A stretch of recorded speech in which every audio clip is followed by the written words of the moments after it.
Sorry, I kind of lost track. Take a call. Part 2, here we are. So I was just talking about the buy point. Once you buy it, let's go over how long should you wait. You should wait up to 13 weeks, okay? So if you buy it and you wait 13 weeks, that's it. And if it hasn't gone up in price, it's kind of stayed or drifted downward after 13 weeks, you call it a dud. You get rid of that thing. If after the buy point it decreases in price about 3%, that's where it gets into your kind of worrying zone, into the, it's not really going to happen. If it doesn't mean you have to cut it, but if it starts to break 6%, that's when you get really, kind of like you got to keep your eye on it big time. If it hits 7%, you cut that. You cut it. It's if it's going to go up, you're just better off not looking at it. Stocks that are going to go up from a proper buy point generally never dip 7% below the proper buy point. So this guy at his very peak, if you did terrible and bought it at the peak here, let's just zoom in a little bit. Let's get a better look. So let's say you bought it at 265.5. It went down to 252. 265 to 250. About $13 on this stock. It's 13 over 266, about 4.8%. So, drifted. That's if you did absolutely terrible. Usually, you end up kind of hitting it at like the midpoints, or if you're good enough, you can hit it at the low, right? You hit it at the low, you weren't worried at all. Hit it at the midpoint, you weren't too worried. You're just a tad bit worried.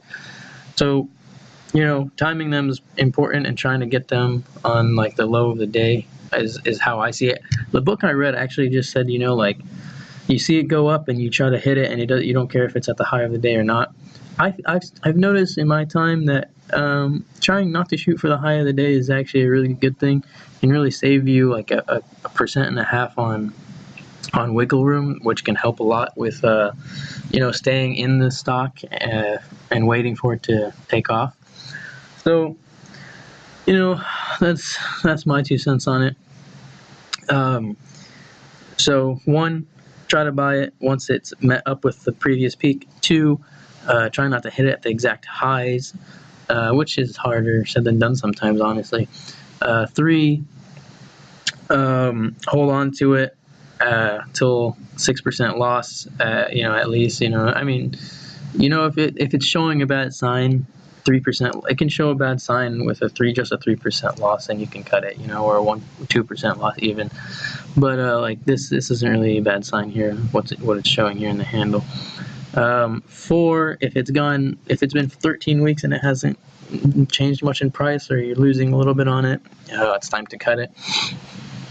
And 5, never, without any reason, ever let a stock get away from you and losing price. If it goes down 7%, it's gone. Get rid of it. Just totally gone. If you hit a bad buy point and it went down 7%, gone. Bye-bye. Now, some people, like long-term investors and whatnot, and people who are not playing the game of technical analysis and trying to time the market, a 7% loss is okay for them. They don't care if they have a 40% loss. They're just going to stick in it because they believe in the business or something. But that's not how, when you try to time the market, that's not how you play the game. To me, this is a game, and it's one of the most fun games I've ever played. Now, I want to mention another thing about the cup with handle. You see here at the low points. So, for instance, at this low point, there's some volume here. It's kind of drawing up. See how there's like volume spikes, and there you could kind of draw a line here and say the average volume is something like maybe one of these guys, like 600,000 a day. I don't know. Okay, the average volume is like 800,000 a day. So you see at the lows here, they're still pretty average, but here you have a day here where it just didn't move. The volume just dries up completely. The volume's dried up completely here. So you see the bottom part of the handle. You're looking for good signs, or when some of the days are just dried up in volume, like there's not much volume.